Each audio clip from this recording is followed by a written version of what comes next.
Hello everyone, my name is Akanksha Ranjan and I am back with another video on UGC NET Law. I'm so sorry for being late. I have actually recently joined a university and I was so busy in like settling up things. So yes, so we are back with the videos. I'll be coming up with many more videos about the preparation of UGC NET Law. And today it is just a brief about the syllabus, about the exam pattern, and about the time management, etc., that you need to do about the examination. Your examination is coming. It's in June, right? So yes. So अब हम आज से videos upload करेंगे regularly. I'll try my best that I can help you as much as possible. So yes बने रहिए video पे और please channel को सब्सक्राइब कर दीजिए। ठीक है, तो लेट्स स्टार्ट। तो इस वीडियो में हम पेपर 1 और पेपर 2 दोनों के बारे में बात करेंगे so that you can have an idea for both the papers. ऐसा ना हो कि किसी एक पेपर पे हम फोकस करते रह जाए और दूसरे पेपर की वजह से हमारा एग्जाम ना निकले, राइट? तो इसलिए हम दोनों को ही साथ में लेके बताएंगे कि कैसे दोनों के लिए साथ में प्रिपेयर कर सकते हैं हम। ठीक है, so let's start with the video. First of all, paper 1। ठीक है, पेपर 1 में 10 यूनिट होते हैं और पेपर 1 को यहाँ पे मैंने साफ साफ लिखा है, प्लीज इसको सीरियसली लो, क्योंकि पेपर 1 की वजह से बहुत सारे बच्चों का एग्जाम नहीं क्लियर हो पाता है। तो पेपर 1 जितना पेपर 2 इम्पोर्टेंट है उतना ही पेपर 1 भी इम्पोर्टेंट है, क्योंकि अगर पेपर 1 आप नहीं स्कोर कर पाओगे तो पेपर 2 में इवन इफ अगर आप 200 में से 180 नंबर भी लेके आते हो और पेपर 1 में आप 30 नंबर लाते हो, तो इट डजेंट मैटर कि आप पेपर 2 में कितना अच्छा कर रहे हो। ठीक है, इसीलिए आपको दोनों ही पेपर में बराबरी तरीके से एफर्ट डालना पड़ेगा। ठीक है, अब पहली बात कि पेपर 1 में होते हैं 10 यूनिट। ठीक है, 10 यूनिट होते हैं। अब पहला क्वेश्चन ये आता है कि क्या सारे यूनिट से इक्वल नंबर ऑफ क्वेश्चन आते हैं? तो हाँ, as per the rules 5 questions from each unit होने चाहिए, बट एक दो आगे पीछे होता है। ठीक है, एग्जाम है, हम इतना स्ट्रिक्टली वो फॉलो नहीं होता कि हाँ 5 तो 5 6 भी नहीं होगा, तो ऐसा आगे पीछे होता है, बट उससे कोई फर्क नहीं पड़ता है। एक दो, एक यूनिट से अगर 5 की जगह 6 आ गए और दूसरी यूनिट से 5 की जगह 4 आ गए, तो it doesn't create a very big difference, क्योंकि आप प्रिपेयर तो पूरे सबका ही कर रहे हो ना, 10 यूनिट। इवन इफ 10 का नहीं कर रहे हो तो 8 का तो करोगे ना कम से कम। देन 50 क्वेश्चन है, 100 मार्क्स है। अब इन यूनिट्स को मैंने डिवाइड किया है आपके कन्वीनियंस के लिए कि हमारे पास 10 यूनिट तो है, बट सब अलग अलग तरीके की कैटेगरी में आते हैं। जैसे कि जो मैंने यहाँ पे पहली कैटेगरी आपको दिख रही है सामने स्क्रीन पे, टीचिंग, रिसर्च एंड कम्युनिकेशन, ये एक कैटेगरी में आता है। उस कैटेगरी में हमारे पास होता है कि हमें कॉन्सेप्ट समझने होते हैं, थोड़ा बहुत मेमोराइज करने होते हैं, बट क्वेश्चंस डायरेक्टली नहीं आते कि जस्ट आप उसका आंसर ऐसे कर दो कि आपने याद रखा हुआ है। You have to apply your mind. Multiple options आते हैं, ए से लेके डी तक भी हो सकता है, उसमें से ऑप्शंस में A B C D E ऐसे करके हो सकता है। तो आपको पूरे ऑप्शंस, एक एक ऑप्शन, ऐसा तो है नहीं कि आपने फॉर एग्जांपल कोई सा भी कॉन्सेप्ट पढ़ा टीचिंग के ऊपर और उसके बारे में आपने पूरा जितने पॉइंट्स क्वेश्चन में वो सब कुछ पढ़ रखा हो, ऐसा नहीं हो सकता ना, सारे पॉइंट्स नहीं पढ़े हुए होते। बट आप अप्लाई कर सकते हो माइंड, अगर आपको बेसिक कॉन्सेप्ट पता है कि अच्छा इसका मतलब ये होता है, इसके अंदर ये होता है, तो ये भी हो सकता है, ये भी नहीं हो सकता है। ऐसे करके आपको एलिमिनेशन, जैसे आप कह सकते हो कि उन ऑप्शंस में से एलिमिनेट करो कि नहीं ये वाला ऑप्शन तो इस वाले कॉन्सेप्ट में आ ही नहीं सकता, ऐसे करके। तो this is basically application based. Research, again concepts आपको समझने होते हैं, कितने तरीके का रिसर्च है और कौन से रिसर्च में क्या होता है, कैसे होता है, तो ये सारे बेसिक्स जो हमें पढ़ने होंगे। फिर एग्जाम में डायरेक्टली नहीं आएगा, एग्जाम में इनडायरेक्टली कुछ भी आ सकता है, एग्जाम्पल से पूछ सकते हैं, किसी भी तरीके से पूछ सकते हैं। तो आपको बेसिकली ये सब समझना पड़ेगा, सारे कॉन्सेप्ट्स को। Same with the communication, so this is a separate category of units. 3 units आते हैं जिसमें आपको कॉन्सेप्ट समझना पड़ेंगे और अप्लाई करना पड़ेगा। ठीक है, सेकेंड आ जाते हैं आईसीटी, पेपर डेवलपमेंट और हायर एजुकेशन। ये तीनों ही यूनिट्स ऐसे हैं जिसमें आपको याद करना पड़ता है। बच्चे मोस्टली इन तीनों यूनिट से भागते हैं। इन तीनों में भी अगर आप सेकंड और थर्ड देखो तो उससे ज्यादा भागते हैं, क्योंकि उसमें बहुत ज्यादा मेमोराइज करने का है और कोई लिमिट नहीं है। यू कैन से कि हाँ लिमिटलेस जैसा दिखता है कि अच्छा ये भी पढ़ना है, पेपर डेवलपमेंट में वो भी पढ़ना है, सब कुछ पढ़ लेना है, तो ऐसा तो है नहीं, इतना टाइम तो हमारे पास है नहीं, है ना।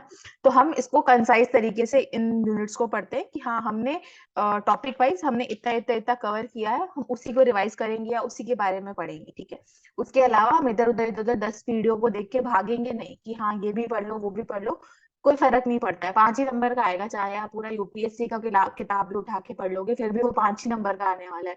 और नहीं आता होगा तो वो नहीं आएगा क्वेश्चन, मतलब आपको नहीं आता होगा, आप चाहे कौन सी भी किताब पढ़ लो। तो इसलिए आपको हमेशा अपना लिमिट बाउंड्री सेट करनी पड़ेगी कि जैसे पीपल डेवलपमेंट एनवायरनमेंट में मुझे डिजास्टर्स पढ़ने हैं कितने होते हैं, पॉल्यूशंस पढ़ने हैं कितने होते हैं, ग्रीन हाउस गैसेस कौन से होते हैं, जितने प्रोटोकॉल है एनवायरनमेंट वाले वो सारे पढ़ने हैं।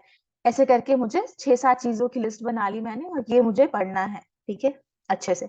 अब अच्छे से का मतलब ये भी नहीं होता है इस पर्टिकुलर यूनिट्स में मैं बता रही हूँ, ये मतलब नहीं है कि आप उसका पूरा ढूंढने निकल जाओ कि उसका अच्छा वो कहाँ से शुरू हुआ था, क्या उसका वो था, हिस्ट्री ज्योग्राफी पूरा नहीं पढ़ना है, हमें यूपीएससी नहीं निकालनी है, हमें अभी ये नेट का एग्जाम निकालना है, उसके हिसाब से पढ़ाई करो प्लीज, एग्जाम के हिसाब से। और जिस लेवल तक उसमें डीप घुसा जा सकता है उतना ही घुसो, उससे ज्यादा नहीं घुसो। और आपको पता है प्रीवियस ईयर क्वेश्चन से कि इतना भी लेवल डीप में नहीं जाते, एक क्वेश्चन आता भी है अगर डीप से, तो उस एक क्वेश्चन को करने के लिए आप पूरी मेहनत तो नहीं डालोगे ना, पूरा नेट का जो 2 महीना है आपका वो उसमें पीपल डेवलपमेंट में तो नहीं डालोगे उस एक नंबर को लेने के लिए, राइट?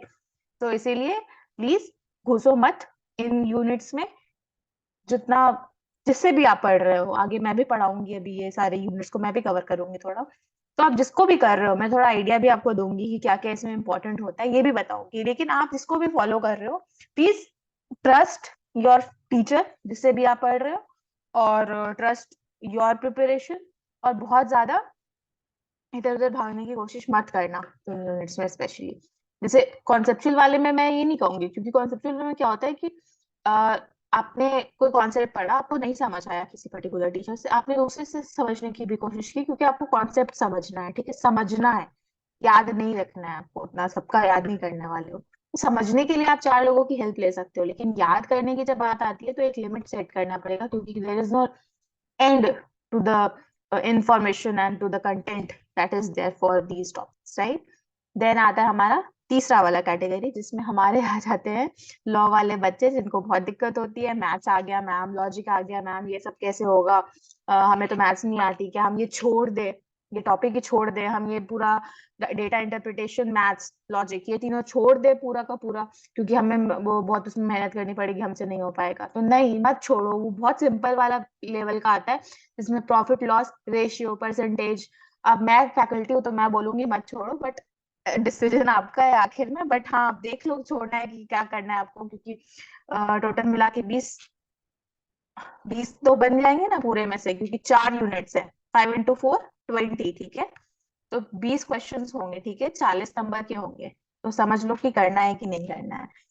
तो मैं आपको मैथ्स के लिए स्पेशली, बाकी सब तो कहीं से भी पढ़ो, मैथ्स के लिए मैं आपको एक छोटे छोटे वीडियो बनाऊंगी जिसमें आपको फॉर्मूला और 2-3 सिंपल वाले क्वेश्चंस करके देखेंगे हम एक एक वीडियो में, ताकि आपको ऐसा ना हो कि बिल्कुल ब्लैंक हो मैथ्स में, कि आपको कुछ नहीं पता और आप कंप्लीटली मैथ्स का देखा, अच्छा ओके नंबर आ रहा है मैथ्स का क्वेश्चन स्किप इट, ऐसा नहीं करो। ट्राई करो, अटेम्प्ट करो, हो सकता है वो इतना सिंपल हो कि छोटे बच्चे, मतलब किसी ने भी, सबने कर दिया और आप ही एक रह जाने वाले हो, है ना? तो इसलिए सबको अटेम्प्ट करना है, उस हिसाब से हमें एक बेसिक पढ़ाई हम मैथ्स की भी करेंगे, क्योंकि अगर हम मैथ्स की पढ़ाई कर लेंगे तो हमें डेटा इंटरप्रिटेशन में भी वो मैथ्स का काम आ जाएगा, ठीक है। तो डेटा इंटरप्रिटेशन मैथ्स और लॉजिक, लॉजिक के लिए भी मैं, जैसे इसमें 2 पार्ट्स होते हैं, एक वेस्टर्न लॉजिक एक इंडियन लॉजिक, है ना? तो हमने इंडियन लॉजिक के लिए स्पेशली, मेरे पास 2 पेज के नोट्स हैं, जिसको अगर आप कर लोगे एक बार तो आपको दोबारा इंडियन लॉजिक के लिए परेशान नहीं होना पड़ेगा। नो डाउट आपको रिवाइज करना पड़ेगा, क्योंकि वो वर्ड्स इतने डिफिकल्ट अजीब अजीब से लगते हैं सुनने में पहली बार, समाव्यापका, व्याप्ति और ये वो पता नहीं क्या क्या, तो वो सारे जो वर्ड्स होते हैं ना बेसिकली, तो एक बार आप, मैं जो पढ़ाऊंगी सुनो, एक नोट्स बना लो 1 पेज में, वर्ड्स स्पेशली वर्ड्स लिख लिख के, लिंगा लिंगी ये वो, और उस पूरे को एक बार रिवाइज करते जाओ हमेशा, थोड़े टाइम पे एक बार खोला देख लिया, बस 2 मिनट लगेंगे देखने में, बस वो हो जाएगा कंप्लीट। और 100% आपके उसमें से अगर 3 क्वेश्चन आते हैं तो 2 सही होंगे, अगर आप इसको फॉलो करोगे तो प्लीज ये जो थर्ड वाला सेक्शन है स्पेशली, इसको स्किप मत करना, हमें इसको भी करके आना है, ठीक है। फिर हमारा आ जाता है पेपर 2, जो कि है लॉ। अब लॉ में अगेन 10 यूनिट है, बट उसके अंदर भी बहुत सारे बाइफर्केशन है, आपको बहुत सारे एक्ट्स दिख जाते हैं, जिससे आप परेशान हो जाते हो कि ओ माय गॉड 32 एक्ट्स है टोटल पढ़ने को, पूरे 10 यूनिट तो दिखा रहे हैं लेकिन पूरे एक्ट गिनो तो 32 आ रहे हैं। ठीक है, तो ये प्रॉब्लम आ जाती है। तो अब उसके लिए भी मैंने इस यहाँ पे थोड़ा सा एक आइडिया दिया है कि आपको कौन कौन से टॉपिक्स इंपॉर्टेंट है सबसे ज्यादा। जैसे कि मोस्ट इंपॉर्टेंट टॉपिक यहाँ पे आपको दिख रहा है स्क्रीन पे, तो जूरिस्प्रूडेंस जो है वो मोस्ट इंपॉर्टेंट में आता है, क्योंकि इसमें अच्छे खासे क्वेश्चन आते हैं और आते ही हैं। ठीक है, 5 क्वेश्चन अगर मतलब 10 क्वेश्चन अगर हैं तो उसमें से समझ लो कि 8 तो आने ही आने हैं। ठीक है, तो और बहुत सारे प्रीवियस ईयर से रिलेटेड होता है, रिपीट नहीं होता है, रिलेटेड होता है, तो आप प्रिपेयर इसके लिए छोड़ नहीं सकते जो स्टूडेंट्स को। ठीक है, दूसरा आता है हमारा कॉन्स्टिट्यूशन। मोस्ट ऑफ द बच्चों को कॉन्स्टिट्यूशन पढ़ा हुआ होता है, पता होता है, लेकिन यहाँ पे बहुत सिंपल सा दिख रहा है कि इतने ही टॉपिक्स हमें पढ़ने हैं, लेकिन कॉन्स्टिट्यूशन में आपको इस हिसाब से पढ़ना है, इस हिसाब से नहीं पढ़ना। इवन जुडिशरी में भी ना डायरेक्ट क्वेश्चंस होते हैं, लेकिन इसमें नहीं होते हैं नेट में। प्लीज लिख लो, प्रीवियस ईयर क्वेश्चन देखो किस हिसाब से क्वेश्चन पूछे हैं। आर्टिकल 15 में क्या है वो नहीं पूछते, आर्टिकल 14 में क्या नहीं पूछते, 19 में क्या ये नहीं पूछते, किसमें एक्सेप्शन है ये सब नहीं पूछते। वो मोस्टली मेरे एनालिसिस के हिसाब से जैसे एग्जीक्यूटिव है, लेजिस्लेचर है, जुडिशरी है, ये सब जैसे ब्रांचेस है ना, इसके अंदर बहुत माइन्यूट माइन्यूट डिटेल्स दिए होते हैं आर्टिकल में। ठीक है, 73 के बाद उसमें से वो एबीसी ऑप्शन बनाते हैं और कंफ्यूज करते हैं। और आपको जो पढ़ा हुआ है, जैसे कि आपने पढ़ रखा है कि ओके कैबिनेट ऑफ मिनिस्टर कौन होते हैं और उसमें प्राइम मिनिस्टर क्या होता है, ये वो सब पढ़ रखा है, लेकिन उसमें वो जो लाइन बनाएंगे ना एबीसी में, वो लाइंस इस तरीके से कंफ्यूजिंग होंगे कि आप भी कंफर्म नहीं हो पाओगे कि क्या है। इसलिए आपको उसको इन डेप्थ एक बार समझना और स्टडी करना जरूरी है। खाली आर्टिकल पढ़ लेने से कि ओके 75 में ये दिया और 76 में ये दिया, इससे नहीं होगा। एक बार आपको गो थ्रू फुल आर्टिकल का भी करना है और थोड़ी अंडरस्टैंडिंग भी उसका मतलब और उसका थोड़ा डिटेल, जैसे एक लाइन में लिख देते हैं क्योंकि कैबिनेट ऑफ मिनिस्टर, बट हमें उसमें थोड़ा समझना होगा। या कोई केस लॉज आए थे तो वो भी जो बहुत इंपॉर्टेंट केस लॉ है अगर, तो वो भी हमें देखने पड़ेंगे। ठीक है, क्योंकि क्वेश्चन सीधा सीधा कॉन्स्टिट्यूशन में बहुत कम आता है, मोस्टली इनडायरेक्ट होता है। 4-5 एबीसी करके ऑप्शन होते हैं। ठीक है, मैं एबीसी ऑप्शंस आंसर वाले नहीं कह रही हूँ, मैं कह रही हूँ क्वेश्चन देन एबीसी और फिर आंसर्स होते हैं, एबीसीडी फिर आंसर्स होते हैं। एक में होगा ओनली ए, एक में होगा ए एंड बी, एक में होगा ए बी सी, एक में ऐसे होगा नन ऑफ द अबव। ठीक है, तो एक एक पॉइंट आपको पता होना चाहिए ऐसे क्वेश्चंस में। ठीक है, तो इसीलिए आपको कॉन्स्टिट्यूशन भी अच्छे से पढ़ना होगा, ऐसा खाली बैरा के ऊपर ऊपर से देख लेने से भी नहीं होगा, क्योंकि कंफ्यूज करते हैं वो एग्जाम में। देन हमारा आता है पब्लिक इंटरनेशनल लॉ। अब इसमें भी बहुत सारे बच्चों को बहुत परेशानी होती है, लेकिन ये बहुत सिंपल शॉर्ट सिलेबस है। ठीक है, इसका भी मैं कुछ वीडियोस बनाऊंगी, जैसे कि मैं रिकॉग्निशन ऑफ स्टेट का वीडियो बना दूंगी, बहुत छोटा सा पार्ट है। ये सारे ही छोटे छोटे पार्ट्स हैं जो इतने नाम लिख दिए हैं कि आपको लगता है कि अब ये सब कहाँ से पढ़े, बट आपको एक आइडिया ही चाहिए, बेसिक बेसिक पढ़ना है इन सब में, कुछ डीप स्टडी नहीं करनी है इनमें से किसी में भी। अब UN UN and it's organ लिखा है, तो आपको बेसिक बस इतना पढ़ना है कि यूएन में कितने ऑर्गन है, यूएन कब शुरू हुआ था, उसका क्या मतलब एम्बलम क्या है, सब बेसिक जो सब लिखा होता है वो सारा कुछ एक बार देख लेना। और जितने भी ऑर्गन्स है कौन से आर्टिकल में यूएन चार्टर में है, ये सब तो बेसिकली 1 से 1.5 पेज में अगर आप नोट शॉर्ट में बना लेते हो तो आपका ये पूरा UN and it's organ complete हो जाता है। ठीक है, तो ये सारा कुछ भी अगर आपके पास कोई किताब नहीं है और कोई वीडियो नहीं मिल रहा है, कुछ भी नहीं मिल रहा है, सिंपली जाओ गूगल पे सर्च करो, मेन वेबसाइट पे यूएन के चार्टर पे जाओ और ऑर्गन्स देखो कौन से आर्टिकल में लिखे हुए हैं, प्रीवियस ईयर क्वेश्चन देखो किस हिसाब से उसमें से क्वेश्चन आए हैं यूएन ऑर्गन में से, और प्रिपेयर करो खुद के लिए। मैं कराऊंगी प्रिपेयर, बट इसके अलावा भी जो मैं सारे वीडियोस नहीं बना पाऊंगी यूट्यूब पे, बट मैं ये वाला वीडियो इसलिए डाल रही हूँ कि आपको, आप किसी पे डिपेंडेंट मत रहो। और अगर कोई टॉपिक ऐसा मिलता है जो आपको नहीं समझ आ रहा है, खुद से कैसे उसको पढ़ना है ये समझो। ठीक है, criminal law again it is most important, क्योंकि इसमें से काफी सारे क्वेश्चंस आते हैं और आते ही आते हैं। ठीक है, तो ये आप छोड़ नहीं सकते। इसमें बहुत सिंपल वही जो दिए हुए हैं कि ऑफेंसेस अगेंस्ट ह्यूमन बॉडी के अंदर जितने सेक्शंस होंगे वो, फिर स्टेट टेररिज्म के अंदर जितने सेक्शंस होंगे वो, और इसमें कितनी डीप में स्टडी करनी है वो आपको पीवाईक्यू से समझ आ जाएगा। कि हमें बस ऊपर ऊपर से पता होना चाहिए कि किस कौन से सेक्शन में क्या दिया हुआ है, इलस्ट्रेशन हमें उसमें से रीड किए हुए होने चाहिए। और बहुत इंपॉर्टेंट अगर कोई टॉपिक्स हैं तो उसके जो थोड़े बहुत केस लॉज हैं, जो पीवाईक्यू से आपको थोड़ा आइडिया लग जाएगा कि किस लेवल पे केस लॉज जाते हैं, तो उससे आप कर सकते हो। देन टॉर्ट्स, सिंपल टॉर्ट्स आप सबको आई थिंक सबसे इजी लगता होगा। टॉट्स के बस आप आपने कहीं कोई नोट नहीं है तो आप जाओ गूगल पे सर्च करो टॉट्स, टाइप रीडर या कहीं पे भी आर्टिकल्स में जाएंगे वो पढ़ डालो, हो जाएगा काम। Then contract. कॉन्ट्रैक्ट में हमारा जो कॉन्ट्रैक्ट एक्ट है उसमें से बेसिक बेसिक चीजें पढ़ लो, जैसे कि यहाँ पे कुछ चीजें मैंने लिखी है, जैसे कि bailment, pledge, indemnity, guarantee agency, ये सारे जो स्पेशल कॉन्ट्रैक्ट्स हैं जो स्पेसिफिक होते हैं, उनको जाके आप एक बार तो प्लीज एक्ट से पढ़ लेना, ठीक है, विथ इलस्ट्रेशन एक बार पूरा पढ़ लेना ये सारे स्पेशल कॉन्ट्रैक्ट, ठीक है। उसके बाद आपको एक बार जब वो सारा पता हो जाए, सारे समझ में आ जाए, उसके बाद आपको ये तो है ऑब्वियस कि आप पूरा पूरा जो सेक्शंस है वो याद नहीं रख सकते सारे की एक एक करके, क्योंकि माइन्यूट माइन्यूट बहुत सारे हैं। बट आप उसमें आइडिया लगा सकते हो, जैसे कि आप एक बार जब पढ़ोगे ना तो आपको पता चल जाएगा, क्योंकि दिस टू दिस एजेंसी की बात होती है, तो हमारा जैसे मैच द फॉलोइंग क्वेश्चन आया तो एजेंसी अराउंड इसके होगा, तो उससे आपको आइडिया लग जाएगा, ठीक है। तो एक बार बैरक से देख लेना पूरा। फिर हमारा फैमिली लॉ है। फैमिली लॉ अगेन बहुत इंपॉर्टेंट है और बहुत कंफ्यूजिंग है।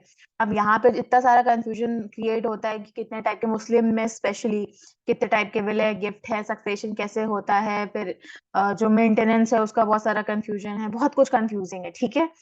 फैमिली लॉ का तो आई प्रॉमिस कि I will share a video for family law, Hindu का अलग, मुस्लिम का अलग, और इसमें जो भी इम्पोर्टेंट मुझे लगेगा वो सारा मैं शेयर करूंगी। लेकिन आप वो देखने के बाद भी आप याद कैसे करोगे और कैसे उसको कंफ्यूजन दूर करोगे, वो है आपके नोट्स से। नोट्स नॉट इन डिटेल, एक बार पढ़ लो जहां से भी पढ़ रहे हो, वीडियो देख रहे हो, उसके बाद शॉर्ट में पेज पे चार्ट बना के, ऐसे, समझ रहे हो ना, ग्राफ बनाते हैं छोटे छोटे शॉर्ट शॉर्ट फॉर्म में ऐसे लिख के, एक ऐसे रखो शीट्स में अपने नोट्स, 4 शीट में, जैसे एक टॉपिक का नोट बना दिया। अब तुम थोड़ा सा बस उसको जब भी रिवाइज करना है, जस्ट ओपन दैट शीट, एक बार देखो, एक नजर, यू विल रिकॉल एवरीथिंग और कंफ्यूजन दूर होता जाएगा। और आई प्रॉमिस कि जैसे जैसे तुम बार बार उसको देखोगे ना, 3 से 4 बार, तुम्हें वो याद हो जाएंगे चीजें, ठीक है। इमेज भी बनने लगती है एक एक पॉइंट पे आने के बाद। मुझे भी लगता था कि नहीं, कितना भी कुछ भी कर लो इतना सब कैसे याद होगा, बट एक टाइम के बाद सब याद हो जाता है, इतना ज्यादा नहीं है, ठीक है। तो वो दिमाग से डर निकालो और शुरू करो, हो जाएगा। फिर हमारा आता है इम्पोर्टेंट। अब इम्पोर्टेंट ये इसलिए है क्योंकि मतलब इसमें से क्वेश्चंस किस लेवल पे आएंगे, कितने आएंगे, ये फिक्स नहीं रहता, डिपेंड करता है हर बार, है ना। तो एनवायरमेंटल लॉ है। एनवायरमेंटल लॉ के अंदर क्या क्या टॉपिक्स है मैंने सिलेबस से ही डाल रखा है। एनवायरमेंटल लॉ कैसे पढ़ना है, तो उसके जो इंपॉर्टेंट केस लॉज होते हैं वो इंपॉर्टेंट होते हैं, दूसरे जितने प्रोटोकॉल्स और जितने जैसे एनजीटी एक्ट आया है, ये सारी चीजें इंपॉर्टेंट होती है, ठीक है। फिर आईपीआर आता है। IPR keep it simple, trademark, copyright, patent, उसके जो इंपॉर्टेंट पार्ट्स हैं पढ़ लो। रजिस्ट्रेशन कैसे होता है, किसके अंदर दिया हुआ है, रेमेडी कहाँ दी हुई है, क्या सब्जेक्ट मैटर होता है, लाइसेंसिंग क्या होती है, पासिंग ऑफ क्या होता है, ये सब जो टॉपिक्स लॉ में पढ़े थे वही सब रिवाइज कर लो। Than less important. अब ये लेस इंपॉर्टेंट इसलिए क्योंकि इसमें से क्वेश्चन कई बार बिल्कुल नहीं आते, इसमें से कुछ टॉपिक में से क्वेश्चन, और कई बार 1 से 2 आते हैं, ठीक है। तो इसलिए आपको उसमें बहुत ज्यादा, इसको बाद में करोगे, लेस इंपॉर्टेंट को करोगे बट बाद में करोगे, पहले मोस्ट इंपॉर्टेंट करोगे, है ना। तो इसमें आ जाता है एडमिन लॉ, फिर इंटरनेशनल ह्यूमैनिटेरियन लॉ, फिर human rights law, comparative law. इनको आप बाद में करोगे, इसमें से कई बार एक भी नहीं आता है और 2-3 आते हैं, तो ऐसे आते हैं कि पढ़ के भी ना हो, इसलिए इस पे बहुत ज्यादा टाइम स्पेंड नहीं करोगे, ठीक है। ये हमारी एक्ट की लिस्ट है। कंज्यूमर प्रोटेक्शन, जिसके ऊपर शायद मैंने वीडियो बना दिया है, और कंज्यूमर प्रोटेक्शन के अलावा कंपटीशन पे बना दिया है। बाकियों पे मैं एक्ट्स पे बनाऊंगी, बहुत जल्दी वीडियोस एक्ट्स पे आ जाएंगे, ठीक है। तो दैट्स इट फॉर टुडे, और I hope to see you all very very soon, and all the best for the preparation. मैं बहुत ज्यादा कोशिश करूंगी कि मैं जल्दी जल्दी वीडियोस डाल सकूं, ताकि आपके जून के एग्जाम के लिए काफी सारा कंटेंट यहाँ पे अवेलेबल हो। और मैं पूरी कोशिश कर रही हूँ कि जितना ज्यादा हो सके मैं आप सबकी हेल्प कर सकूं, बिकॉज लॉ का कंटेंट काफी कम है यूट्यूब पे। तो yes, that's it, and thank you so much for supporting the channel, and yes, please like, share and subscribe to my channel, and I'll see you very soon. Bye.